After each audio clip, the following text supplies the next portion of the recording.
Hey guys, it's Robert McNeely. I hope you're enjoying these live videos tonight. This is part 3, Act 1, part 3. So we've gone through a couple hours already, and I just came out to my truck here for a minute to try to charge the phone. It seems like the DC charger is working better than the AC charger was. So we're over 60% right now, so I think we'll be able to go for 30 minutes to an hour before I have to recharge again. So I think everyone's having a good time. So let's get back in there and see what's going on. As you can see, it's still pretty nice out this evening. Had great weather today. It's like perfect, 73 degrees, sunny with a nice 5-mile-an-hour breeze. I don't even golf, but on a day like today, I probably wouldn't mind it.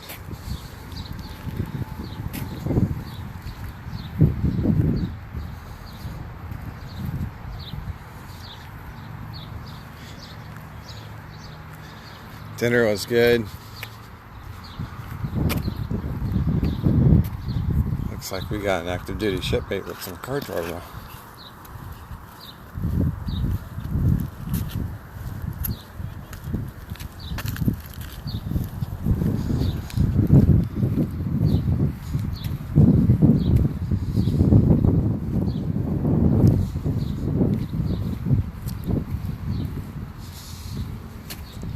A lot of guys are getting pretty well lubricated, so should probably have some good stories going on.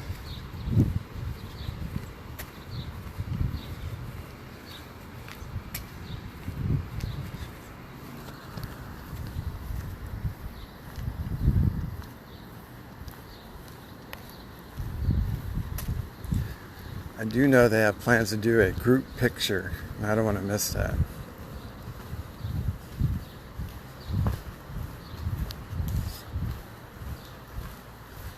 Okay, here we go. Back into the fire.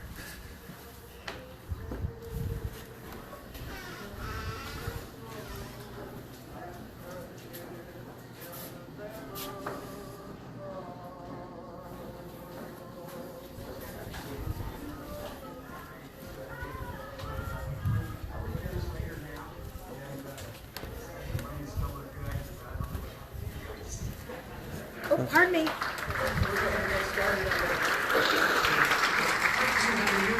I think, first of all, I certainly want to, thank Thomas Meyer again and again and again for pulling this together. He's been working on it for months and months, and engaging us from the Groton Sale Foundation and everything. So, and his wife Pat, I know she was instrumental in helping too, and I know you all were already giving him a hand. But let's give him one more hand. He deserves it.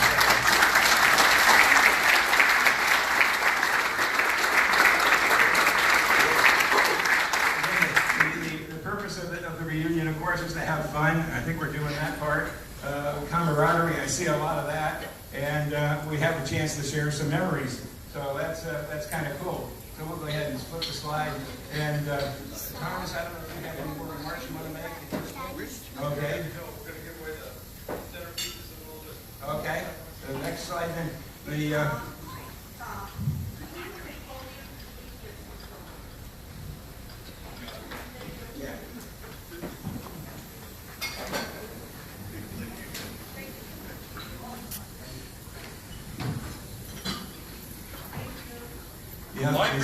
As I said, we wanted to have a ship that goes, sales goes fast, goes deep, and it goes silent. And we accomplished that on the Groton and had a really good time doing it. And many of you got to go a lot more places than we did on the commissioning crew. One of the things I wanted to do is just see if we couldn't have the commissioning crew folks, the plank owners, stand up and just introduce yourself quickly. And commissioning.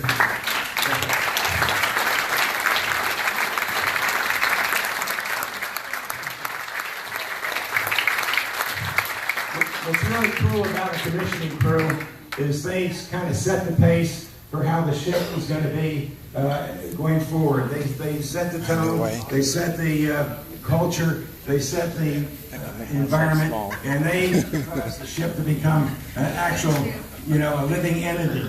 Hit the next slide, please.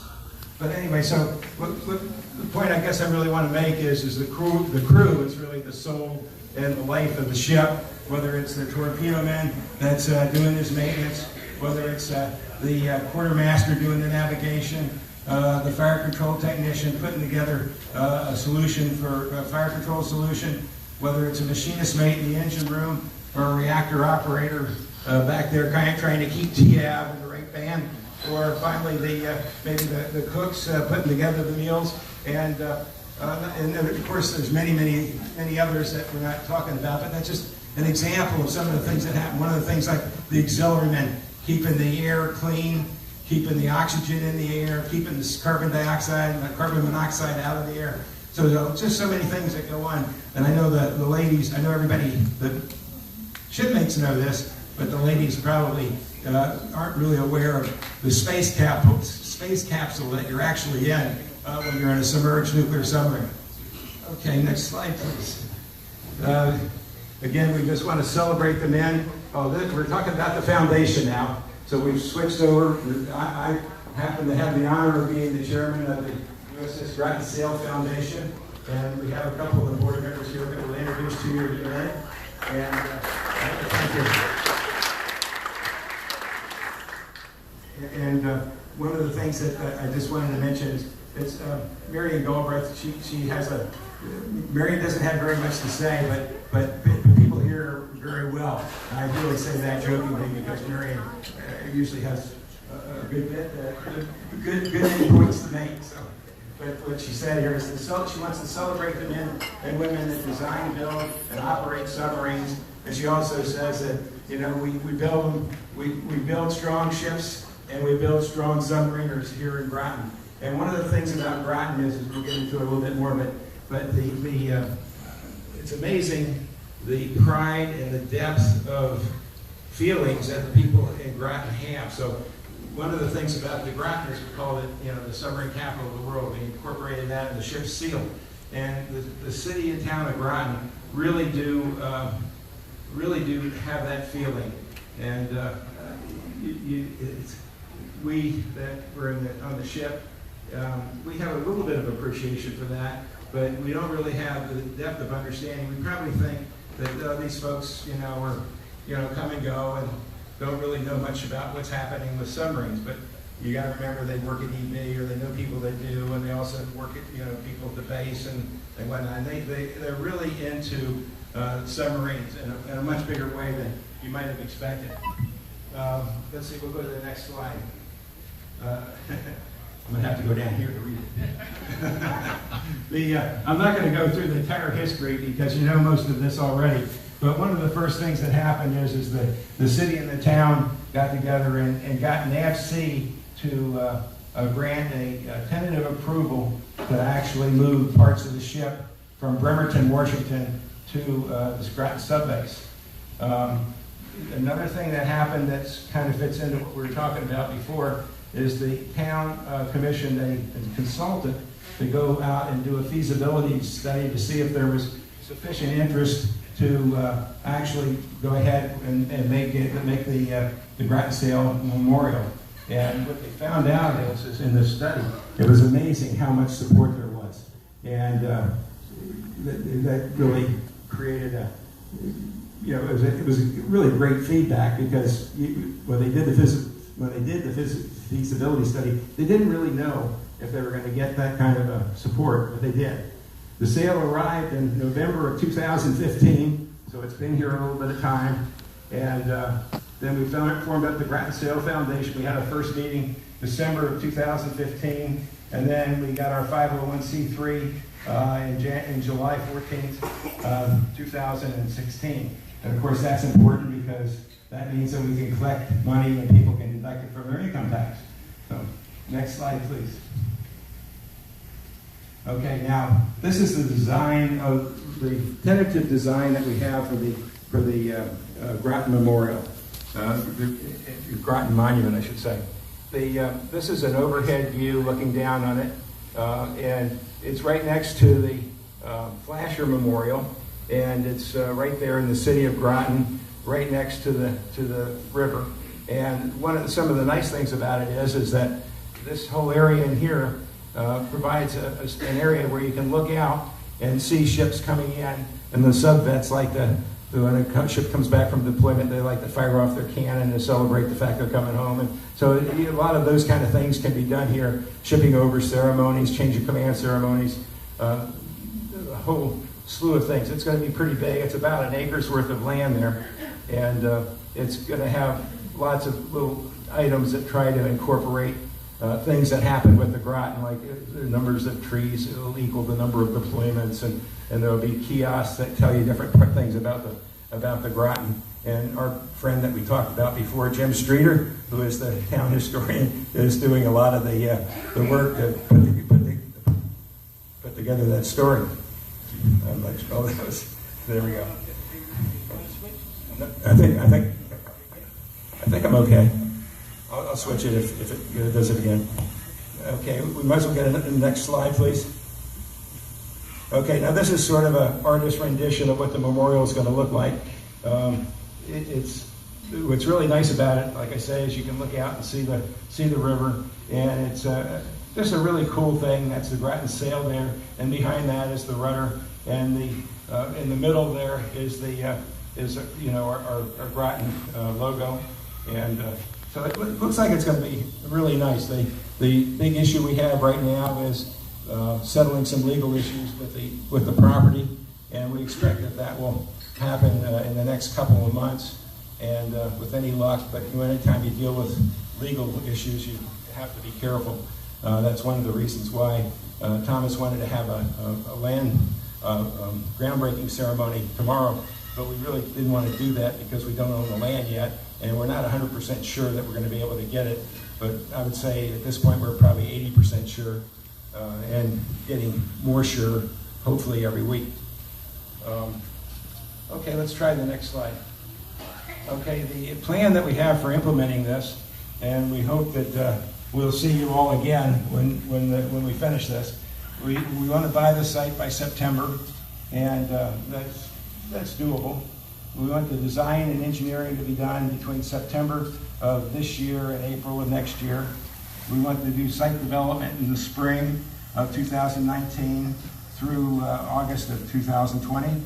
We want the sail renovated. EB is going to do the renovation as part of a training exercise for their new hires. And so the sail will be moved from the sub-base to EB, and then EB will renovate the sail and the rudder, and then we'll bring that back from EB in August of 2020 and mount the sail.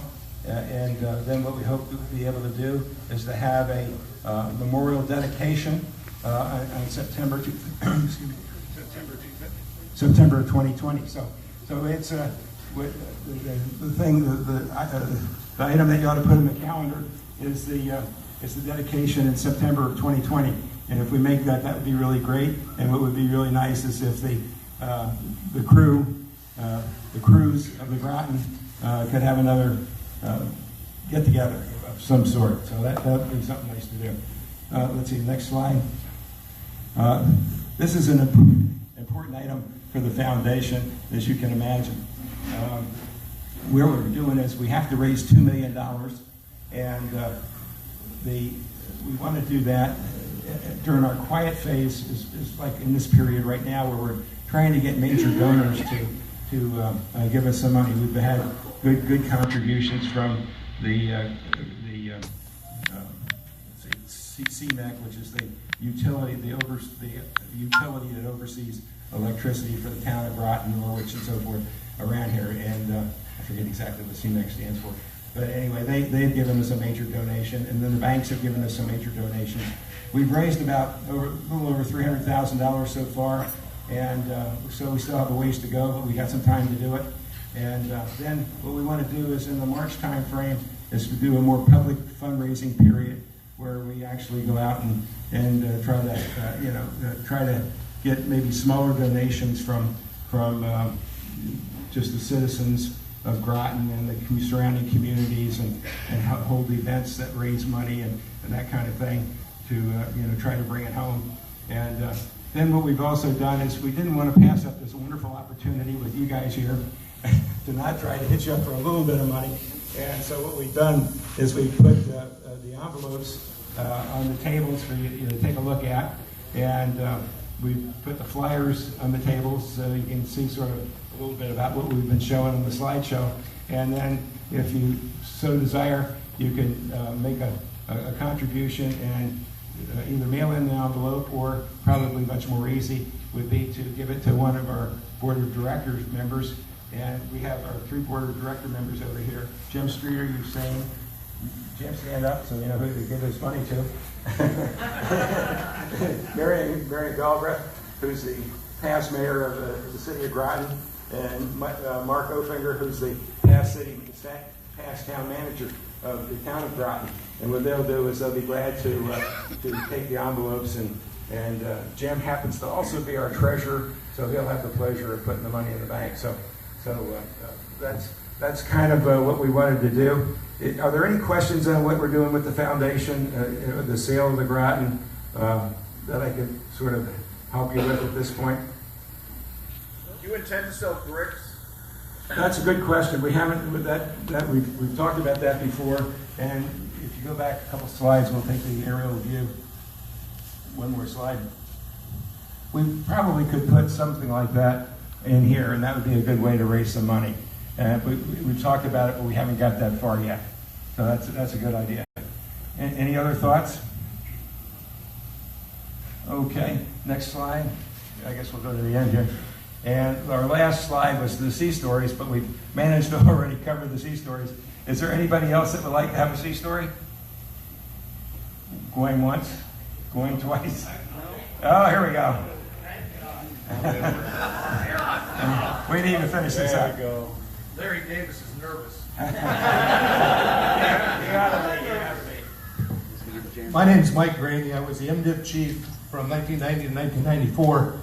And if you'll notice tonight and last night, a majority of the people that are here are from like 1978 to 1982, and then right around 1992.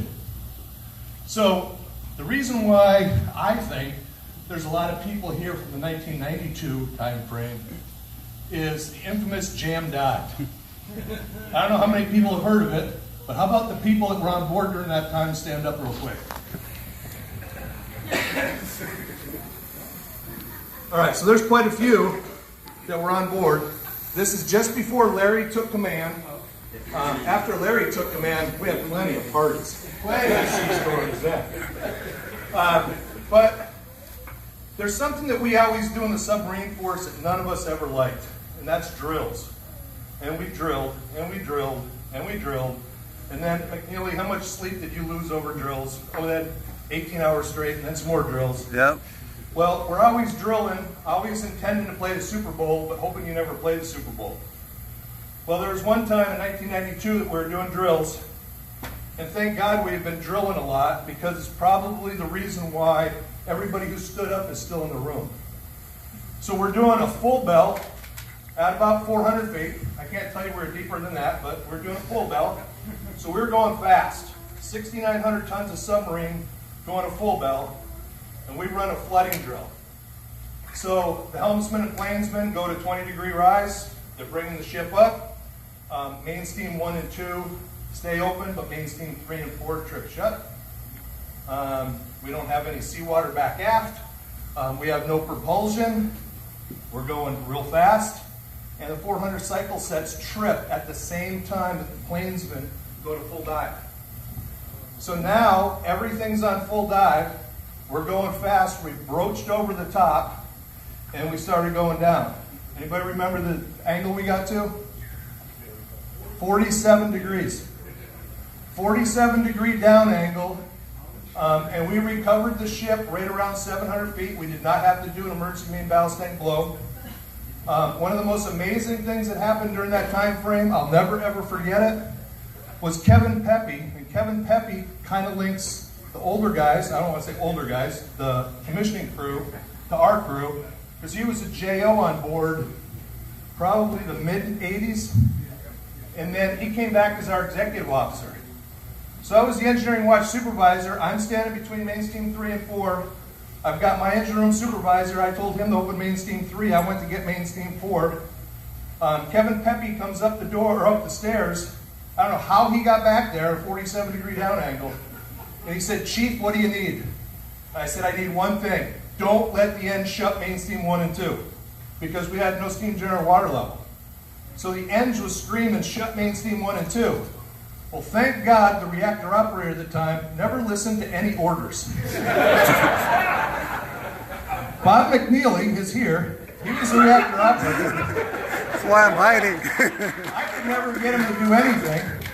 But if he would have shut main steam 1 and 2, we wouldn't be here right now. So Bob didn't shut main steam 1 and 2. Kevin Pepe ran in and said, "Listen to the chief, don't shut main steam 1 and 2. We opened 3 and 4 up. We got the turbine started. We got the feed pump going. We filled up the generators, and we recovered from the 47-degree down angle. And guess what we did 20 minutes later? We ran the exact same drill again to prove to the crew that we could do it." That's my sea story. And I got pressured by everybody in the room pointing at me saying, "Go tell that sea story."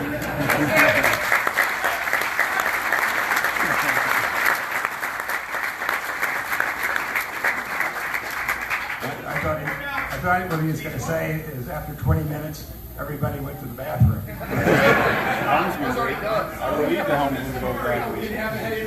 Paul Calloway, who was supposed to shut main steam 3 and couldn't figure out how to get the valve shut. So we had to be a little bit longer than we were supposed to. Is there any more sea stories?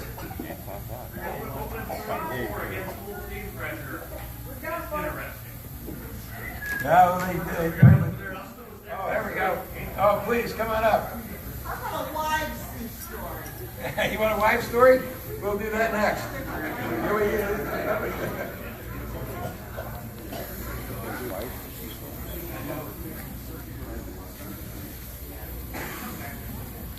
This one is not as dramatic as that. It's my first Indian Ocean run on the Groton, and I'm qualified engineering watch supervisor. And before the boat left, I decided we're going to be gone 6 months. I'm going to need something to do when I'm off watch, so I'll take a project out to sea with me. So I went down to the exchange. At that time, Connecticut Valley Arms was selling pistol kits. You could get a Civil War Colt, you could get a flintlock pistol, you could get a cap and ball pistol kit for them, and build it. So I thought, well, this would be an interesting thing to do on the sea. So I decided I'd get a Kentucky muzzle loader, a cap and ball pistol. And I said, well, let's see. How do I get this on board? Well, I'll run the shit up the chain of command. So I did, got it all the way up the chain of command. Even the XO, Terry Jones, signed it. So I got my pistol, brought it on board. We go to the Indian Ocean one night. I get off watch. It's about 2 in the morning, and Captain Emery has fallen awake, and he's wandering the boat, creating hate and discontent amongst the crew. He comes into the chief's quarters, and I'm there buffing the barrel on this thing, right? And he looks down at me and says, "What is that, Chief?" I said, "What do you think it is, Captain?"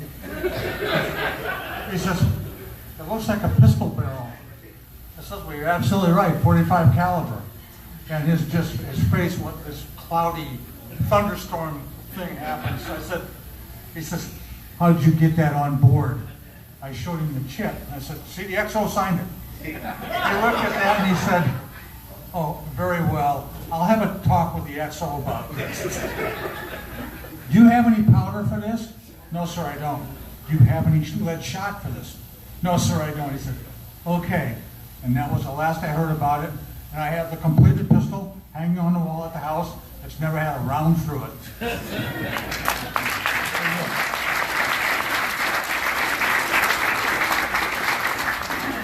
Do we have any wives stories? Wives sea stories. We thought we were going to get one. Oh, we had another sea story.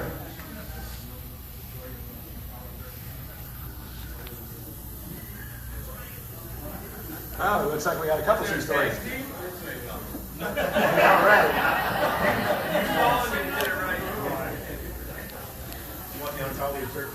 Hearing the story of the Alpha trial and Admiral Rickover reminded me Well, there was a below decks version of it because I was a mess cook at the time for the Alpha trials. And there was a whole system, a whole procedure for even having Admiral Rickover on the boat, and everybody was very protocol conscious. Anyway, I was a mess cook, and right after lunch I was down on the deck like you do with the greenie, scrubbing the deck. And I feel somebody bump into the back of me, and so I yelled at the whole passageway security, "You can't come through here." Well, on the boat, that passageway is the only way from the control room to the engine room. And I'm blocking it. And so I yell back that it's secured, and then I hear the captain say, "Oh, Mayor, it's all right." And I look up, and there's this little old man with stars all over his collar. And I thought, man, I am going to be shot. So, and I just stand up, and the two of them walk by, and I'm sure he didn't even recognize that I existed or whatever. That's the one thing that I remember is that I got tripped over by Admiral Rickover.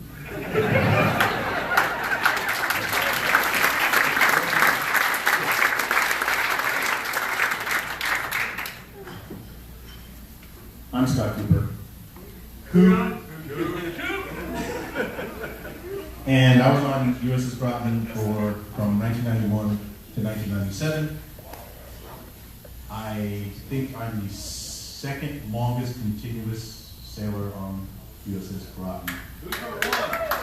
Number one would be Norman Marley, who was here like 6 months longer than me. And then who has more time than us is Jake Fowler. But he has broken service, so he doesn't really. He was dumb enough to come back. So we were on Talia on Liberty. We were tied up next to USS Scott, EDG 665 or something like that, like one number too low or something like that. Okay, I was making up, sir. Making up stuff, sir. I'm trying not to drop F-bombs and say bad things. So don't confuse me. So we're there. It's a nice place. We're tied next to a destroyer. We can actually sheer shore power from a destroyer. And we've been there a few days. Captain gets up in the morning. Says, "Hey, what's the weather report?" I don't know, it looks like a storm's coming in. He goes up topside, looks around. The rest of us, we're done. We're all in Iraq, so trying to come back off of our liberty that we've been spending, having a good time. Except for Norm. He got up bright shining early, looks up, figures out, "Oh, I gotta go someplace," and freaking leaves me on the boat, my best friend. Thanks, man. So I'm sitting here minding my business, and the captain goes up, looks around, comes back down, says, "Henge, start the reactor." You know what? Start the reactor. Okay. So they go and they wake up all the nukes that were dumb enough not to go on Liberty. And they tell all the poor guys who were dumb enough not to go on Liberty, "You're not going anywhere, because we're getting underway." And we go and we start up the reactor. The engineer brings up the engine room, all of us standing in the horseshoe. That's the aft of maneuvering, we're not allowed to call it the horseshoe. And we get told, "All right, start a brief." Fixing to start a brief. "Don't break anything. Go." You go, "Sir, go start reactor, start reactor." We're doing all our stuff. And the eng leaves the engine room because he's going to be there off the deck with the captain up in the bridge. And it is gone from a regular day to, it's, how we like to say, effing dark. It is a bad day. Okay? The storm is a coming. Boat is a moving. We are tied up next to the destroyer. We're doing one of these things. And comms are going on. "Well, we're starting reactors." So with the rods, do this, do this, do this. Start the port, starboard side engine room, warm up main engines, do this stuff, right? We're hearing comms. Because we're nukes. We're just waiting to get the engine room started so we can take shore power off the boat, because that's our job. Get the cables that are connecting us to the destroyer off the ship. Eric Hubert is my LPO. I'm like, "I'm going to go do the shore power." He's like, "You're not going to do shore power?" Because the water is coming into the escape front right now, and we're draining it. So So I'm going to do shore power. You're going to be a good electrician and do whatever heck else we have to get done over here. So I'm on watch. I'm listening to comms. We're doing heat up, and I'm hearing bridge, control bridge. There's 4 inches of water in the control room. Bridge control. I'm trying to get the ship underway. Like, I don't have time for your little problems of 4 inches of water in the control room. I have a ship to get underway. And what had happened was water, because we had the Weapons Shipping Act with the dead man installed, we were dumb back in those old days because we had nylocks holding the dead man in. Since this time, we now use butterfly nuts, so you can remove this. And Pat Van Gallagher, a little new ET up there helping out, he's up trying to get a wrench on the dead man to get it out, and the front end of the boat goes underwater, and Eric Dyson and Larry Davis get to see water going down the hatch like a toilet bowl. And Pat Van Gallagher body surfs into control. I heard that the helmsman grabbed him before he went into the periscope mode. He gets up, goes right back, go take the daggone nuts off the dead man. Okay? So, by the time I get relieved, because now electricians need to be free because there's grounds everywhere, I go through the tunnel door. Everybody remember the tunnel door? Open the tunnel door. There's the water here. This is not good. This is actually really bad. I go to the Torches Passway. I start opening up 5SA1 and 6SA1. We're going to do grounds. We got water and electricity don't mix. I'm an electrician by trade. So we're going to get rid of all this stuff. I believe Chief Hanneman sees me doing something. He's like, come on, wait. Okay, good. And he runs away. I'm like, all right. So I'm doing what I'm doing, and all of a sudden, it's like, go. I stop, I run over. There's an electrical outlet on fire. No, smoking. Oh, sorry, it's smoking. There's electrical outlet, it's smoking. I'm like, open circuit breaker, back. You good? Good. Okay, good. My back. We're over there. Pat Van Gallagher walks up to me, soaking wet. I don't know that he's spotty, sir, at this time. I just know he's soaking wet. He's like, Coop, what do you need? I'm like, get on phones. We got to troubleshoot grounds. He's like, okay, we do that, all this stuff. And I don't remember when it was. I went by radio. Excuse me. I went by the galley. But I went by the galley and looked in, and Paul Calloway, who was also an electrician, who should have been helping me take care of the grounds, he's in the galley. I'm like, dude, what are you doing? And he reaches up and pushes the scuttle open into radio, and a column of water makes him disappear like he's in a transporter effect and stuff. Because we brought a lot of water on the ship. I believe the official report, sir, was 200 gallons? 250. We 250 gallons. I don't think that the machine room bilge up to the deck plates is 250 gallons, but we brought on a lot of water. It was a fun day. We could not get line 4 off the ship, so we spent the night, after we got all the shore power off and all the lines off, we couldn't get line 4, so we spent the night backing up all night in a gale. Which, I don't know anything about driving submarines that much, but I figured I pretty much had to suck. So that was how we got out of Antalya. And the next day, we picked up our 17 guys that had gone on Liberty, and they're like, hey man, where'd you guys go? What happened? Everything all right?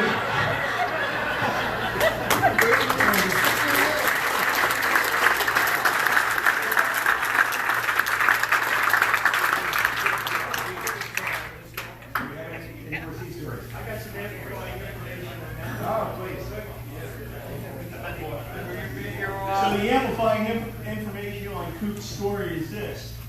We were tied up next to USS Scott. Both units were anchored out in the middle of a harbor because they wouldn't let a nuclear ship into the pier. So when this storm came up, it was dead calm. And all of a sudden the temperature dropped and it was clear, and then the sky just clouded up, and the next thing you know, we're rocking like hell, and we were beating the side of the Scott with the stern planes. And they were afraid we were going to drive the stern planes through the side. So they got lines 1, 2, and 3 off, but they freaked out by that time, so they just took line 4 off their cleats and said, here you go, guys, and they threw it at us, and that's how we wound up going backwards for 6 hours. Because we had 300 feet of Kevlar mooring line streaking from the outer fleet.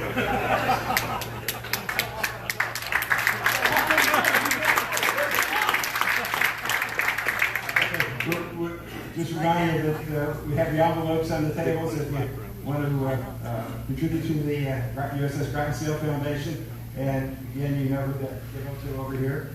And I think Thomas now wants. Back by popular demand. I did this little song last night, but Tom wanted me to do it again. But you're the victim today for this song. No, we used to do this crazy thing back in those days called Groton Night Live. We've got some veterans of Groton Night Live here. And we had a lot of fun, but that was all done when the captain was asleep. But one more quick sea story. Captain mentioned it briefly was Alpha Trials with Admiral Rickover and this guy who ran General Dynamics down there named Pete Tacos Velitos. Well, what he didn't mention was Pete Tacos Velitos ended up on the FBI's most wanted list because he absconded with millions of dollars. Now the conversation I remember, I was down in the torpedo room. And I could hear every word of the conversation. And Rickover's prophetic words were, Velitos, you're a GD crook. And at that point, Velitos went out of the stateroom, up through the escape trunk off the ship. And we went on 6 trials without it. I don't think I need the mic, but I need the captain. Oh, okay. I need an XO.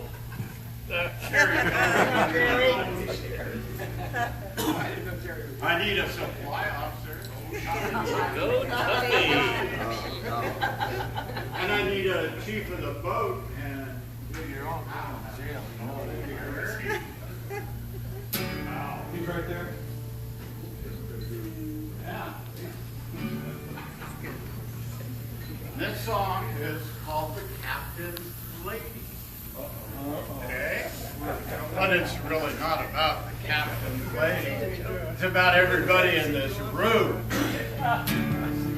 Now if the Captain's Lady only knew the dreadful way he serves a crew, she'd never stoop to bear his name, 'cause the way he treats us is a shame.